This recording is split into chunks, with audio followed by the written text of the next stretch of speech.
और आज की वीडियो में आपको मिलने वाला है सिलेबस मिलिट्री साइंस का, इसे हम डिफेंस स्टडी कहते हैं। तो ये सिलेबस यूपी की सभी यूनिवर्सिटी के लिए मतलब कंप्लीट है, कम्प्लीटली है, कंपलसरी है। स्टेट में जितनी यूनिवर्सिटी हैं सभी के लिए मतलब ये कंपलसरी है, सभी में लागू होगा। तो यहाँ पर सारे सेमेस्टर जितने हैं 6 सेमेस्टर होंगे, बीए बीएससी, ठीक है, बीए और आपका बीएससी हो, और यदि मिलिट्री साइंस आपके अगर बीकॉम में है तो भी ये काम में आ जाएगा, आपके काम का है। तो इसमें हम सिलेबस कंप्लीट करेंगे सेमेस्टर 5 का। तो यहाँ पर मेरे पास सारी सेमेस्टर की जो लिस्ट है, जो हमारा सेमेस्टर 6 है मिलिट्री साइंस में, तो सारे के सारे जितने भी मतलब सेमेस्टर होंगे मिलिट्री साइंस के सभी का सिलेबस अवेलेबल है। तो हम सीधा, चूँकि हम करा चुके हैं, 4 हो चुका है, सीधे हम बात करते हैं सेमेस्टर 5 की, ठीक है। तो जैसा कि आप लोगों को यहाँ पर दिख रहा है, और थोड़ा सा मैं जूम कर दे रहा हूँ, तो यहाँ पे आपको दिख रहा है बीए थर्ड ईयर, ठीक है, ये लिखा है बीए थर्ड ईयर सेमेस्टर 5 है ये आपका, ठीक है। ये आपका पेपर का कोड है, यानी कोर्स कोड है। पेपर का नाम आपका है इंडियन डिफेंस एंड मैकेनिज्म। ये थ्योरी में होगा, 4 क्रेडिट है ये। ऐसे ही आपका पेपर सेकंड है, ये दिया हुआ है A1205202, ये कोर्स कोड है। पेपर का नाम है आपका national security of India, theory में रहेगा ये भी। तो ये दोनों पेपर आपके 75 नंबर के होंगे, और 75 नंबर का आपका सेकंड पेपर भी होगा और फर्स्ट भी होगा। अब इसके बढ़ते हैं आगे, देखते हैं हम आपका। अब आ गया सेमेस्टर 5 ही है अभी आपका। इसमें आपका जो थर्ड पेपर है ये लिखा हुआ है A120503, तो ये कोर्स है आपका। इसमें इसमें जो पेपर का नाम है वो नाम ये है military uses of electromagnetic spectrum press and clipping tour, ये थर्ड पेपर का नाम है। और यहाँ पर ये प्रैक्टिकल रहेगा, ठीक है। अभी हमने 2 पेपर देखे, वो दोनों थ्योरी थे, तो ये जो है प्रैक्टिकल रहेगा, इसमें 2 क्रेडिट रहेंगे। अब हम बात करते हैं आपका, इसी में एक आपका पेपर और रहेगा, वो आपका नंबर दिया हुआ है 101205004R। तो ये आपका रिसर्च है। देखिए यहाँ पर P दिया हुआ है तो ये प्रैक्टिकल है, यहाँ R दिया हुआ है, ध्यान से देखिएगा। 4 के आगे R लिखा है तो ये रिसर्च में रहेगा। प्रोजेक्ट बनेगा आपका फाइल, और ये प्रोजेक्ट कहलाएगा, ठीक है। यहाँ प्रोजेक्ट है, प्रैक्टिकल। 2 पेपर आपके थ्योरी के हैं जो हम आपको समझा चुके हैं। यहाँ देखिए यहाँ पर T लिखा है फर्स्ट में, और सेकंड वाले में T दिखा है, दोनों थ्योरी में रहेंगे आपके, ठीक है, दोनों थ्योरी रहेंगे। और प्रत्येक पेपर आपका रहेगा 100 नंबर का, ठीक है। तो तीनों पेपर आप कितने हो गए, 300 नंबर के हो गए आपके, ठीक है। तो ये आपका 4 में बटा हुआ, इसमें भी 4 में बटा रहेगा, दोनों थ्योरी में रहेंगे। जो तीसरा हमारा पेपर है वो ये रहा, देखिए 3 लिखा हुआ है, और यहाँ पर आपका जो P लिखा हुआ है, तो ये प्रैक्टिकल में रहेगा। तो ये 2 क्रेडिट में है ये, और पेपर का नाम आपको बता चुका हूँ, ये पेपर आपका प्रैक्टिकल में रहेगा। 4 नंबर आपका दिया हुआ रिसर्च, ये आपको रिसर्च के लिए प्रोजेक्ट मिलेगा, उस प्रोजेक्ट को आप तैयार करना है। तो हमारे पेपर ये हो गए 3, जो 4 पेपर थे, 4 तरीके जो हमारा पेपर होगा वो सारा आपका कंप्लीट हो चुका है। अब बढ़ते हैं हम यूनिट की तरफ, कि जो हमें यूनिट पढ़ने हैं। थोड़ा सा शॉर्ट कर देता हूँ। तो अब ये आपके जो प्रोफेसर हैं इनको द्वारा रिकमेंडेशन किया गया है। अब सीधे हम आगे बढ़ते हैं। आपका BA BSc फर्स्ट ईयर, और BA BSc second year, BA BSc third year, ये थर्ड ईयर आ गया, ठीक है। तो इसमें क्या है, अब हम पढ़ेंगे इसके बारे में। लिखा हुआ है प्रोग्राम स्पेसिफिक आउटकम्स, मतलब degree in bachelor of art और साइंस, BSc और BA, यानी साइंस वर्ग कला वर्ग दोनों के लिए जो थर्ड ईयर में आप लोग हैं, तो दोनों लोगों की बहुत ही इंपॉर्टेंट कोर्स है ये आपका आज का। और दोस्तों आप अधिक से शेयर कीजिएगा, क्योंकि फाइनली इस चैनल पे आपको क्या क्या मिलने वाला है एक वीडियो में बना दूंगा, और किस सेमेस्टर से कितने सब्जेक्ट में आपको प्रोवाइड कराएंगे, वो सारी चीज़ें आपको इस वीडियो में मिलेंगी। अगले वीडियो में बताऊंगा आपके लिए। तो यहाँ पर अब ये BA थर्ड ईयर है, और जिसमें BA BSc दोनों की बात होगी। तो अब हम देखेंगे यूनिट वाइज जो हमारा पेपर है। देखिए सेमेस्टर 5 आ गया हमारा, ठीक है, सेमेस्टर 5 ही रहा। अब हमें क्या करना है, यहाँ पर पेपर नेम दिया हुआ है देखिए, और यहाँ दिया हुआ क्रेडिट दिया हुआ, यहाँ पर लेक्चर दिए हुए हैं कि कितने लेक्चर में हम कंप्लीट कर सकते हैं।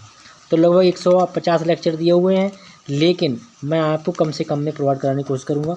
तो पहला कोर्स आपका है जो पेपर है फर्स्ट, वो पेपर है इंडियन डिफेंस मैकेनिज्म। ठीक है, भारतीय सुरक्षा तकनीकी या फिर तंत्र, ये आपका थ्योरी में रहेगा। इन्हें आपको लिखित पेपर देना है। ये इसके क्वेश्चन आंसर आएंगे आपके लॉन्ग शॉर्ट इस तरीके से। ठीक है, ऐसे ही सेकंड पेपर हमारा है, सेकंड क्या कर रहा है, नेशनल सिक्योरिटी ऑफ इंडिया, ये भी थ्योरी में रहेगा। तो देखिए ये 60 लेक्चर देना है, क्रेडिट 4 दिया हुआ है। तो ये आपका जो है थ्योरी में रहेगा, और ये दोनों पेपर आपके 100 नंबर के रहेंगे, ध्यान रखिएगा। मतलब दोनों पेपर आपके 100 नंबर के रहेंगे। इनमें आपका 75 कराएगा आपका मतलब थ्योरी, और 25 कराएगा प्रैक्टिकल। थर्ड पेपर हमारा है वो क्या कह रहा है, military uses of electromagnetic spectrum press clipping tour, यानी कि इसमें आपका रहेगा प्रैक्टिकल। तो ये तीसरा पेपर है। ठीक है, ये प्रैक्टिकल रहेगा। तो इस तरीके से आपके 300 नंबर पर कंप्लीट हो गए।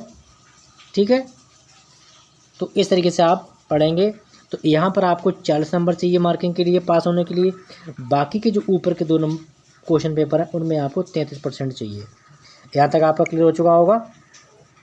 चलिए अब इनको देख लेते हैं हम यूनिट वाइज। यहाँ पे 6 सेमेस्टर है, अभी आपका 6 नहीं आया है, 6 आ जाएगा तब आपको हम पढ़ाएंगे 4th सेमेस्टर। इसके बाद में आपका आने वाला है सेमेस्टर 5th, ये 4 है अभी, क्योंकि उसमें बहुत सारे यूनिट हैं।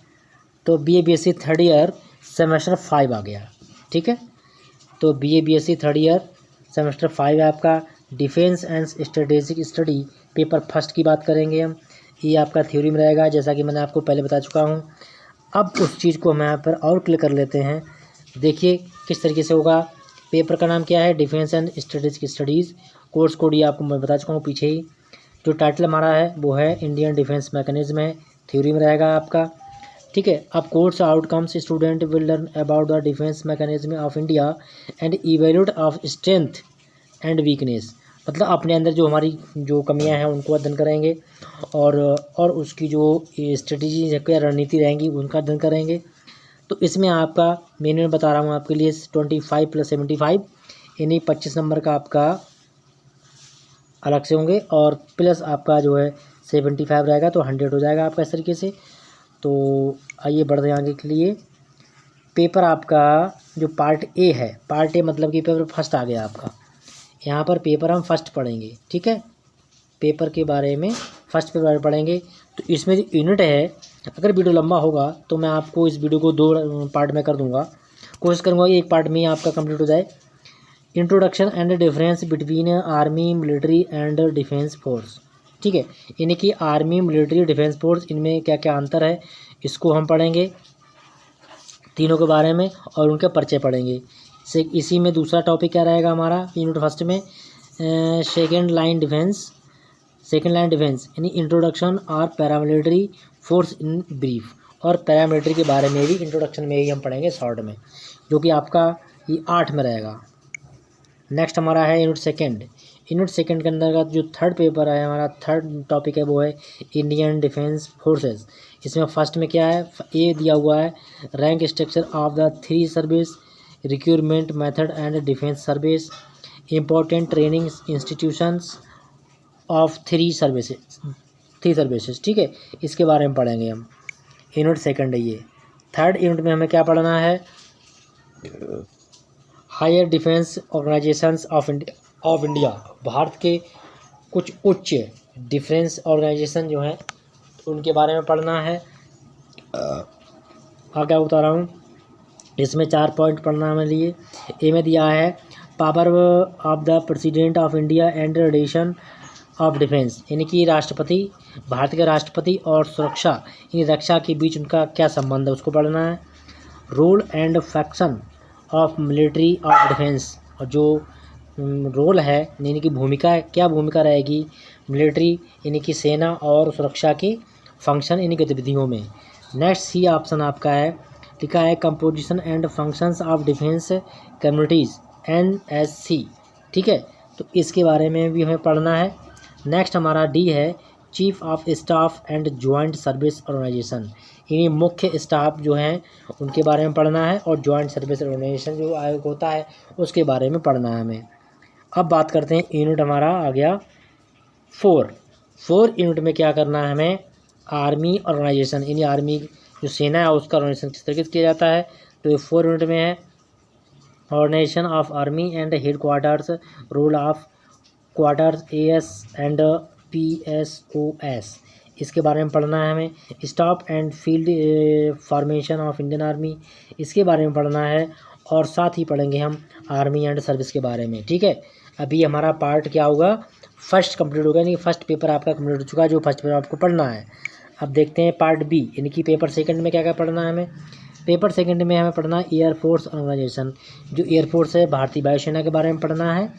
Organisation of air force headquarters, role of CAS and PSOS, इसके बारे में पढ़ना है। ठीक है, तो नेक्स्ट हमारा इसी में टॉपिक रहेगा static and field formation of Indian air force के बारे में पढ़ना है। ये हमारी यूनिट 5 थी। यूनिट 6 हमारा है, क्योंकि तीनों पेपर एक में कंप्लीट करना है तो इस तरीके से यूनिट बढ़ जाएंगी। नेक्स्ट हमारा 7th टॉपिक इसमें है, वो है नेवी ऑर्गेनाइजेशन, जिसे हम समुद्री सेना कहते हैं या फिर जल सेना कहते हैं। ठीक है, और नेक्स्ट इसी में पढ़ेंगे organisation of naval headquarters role, इसको पढ़ना है सेमेस्टर 5 में ही पढ़ेंगे हम। और ये हमारा पेपर सेकंड का 4 सेकंड अब यूनिट चल रहा है ये। अब हम देखेंगे इसी में आपका जो है ये 7वां यूनिट है ये, क्योंकि तीनों पेपर कंबाइंड है यहाँ पर। फिर लिखा है corruption between arm forces and civil authorities, यानी सिविल यानी सामाजिक जो अथॉरिटीज़ हैं सामान्य रूप से यानी कि सिविल तरीके से, और आर्मी फोर्स के बीच में क्या क्या करप्शन रहता है उसके बारे में बात करेंगे। ठीक है, नेक्स्ट है आपका है maintenance of law and order के बारे में बात पढ़ेंगे। फ्लूड रिलीफ और ऑपरेशन, यानी फ्लूड यानी बाढ़ प्रभावित जो ऑपरेशन होते हैं उनके बारे में पढ़ेंगे। रेस्क्यू एंड रिलीज ऑपरेशन, और जो बचाव कार्य होते हैं इनके बारे में भी हम पढ़ेंगे, ये मतलब 7th यूनिट में। अब देखते हैं यूनिट नंबर 8। यूनिट नंबर 8 क्या कह रहा है कि Indians defence corporation with in foreign countries, यानी जो हमारे इंडियन कॉरपोरेशन है, डिफेंस कॉरपोरेशन है भारत की, उसके विदेशी कंट्री के साथ में किस तरीके से संबंध रहते हैं उनके बारे में पढ़ना है। जिसमें डिफेंस डिप्लोमेसी पढ़ना है, इसके बारे में पढ़ना है। Cooperation on capacity building and training, इसको किस तरीके से हमने डेवलप करना है, ट्रेन कैसे करना है, इस कोऑपरेशन कैपेसिटी के बारे में पढ़ना है। Defence partnership with major powers, यानी कि मेजर पावर्स और डिफेंस के बीच में कैसी पार्टनरशिप होनी चाहिए, इसके बारे में पढ़ना है यूनिट 8 में। उम्मीद करता हूँ ये चीज़ आपको समझ आ गई होगी। अभी BSc 3rd ईयर, इसमें आपका जो अभी सेमेस्टर 5 का थोड़ा बचा हुआ है उसको देख लेते हैं। ये पेपर जो आपका है defence and strategic study, paper second है ये भी आपका थ्योरी बनाएगा, तो वीडियो बड़ा हो जाएगा, इसलिए मैं आपको अगले वीडियो में बताऊंगा पार्ट सेकंड में। और जब तक के लिए आप लोग वीडियो को लाइक शेयर करते रहिएगा।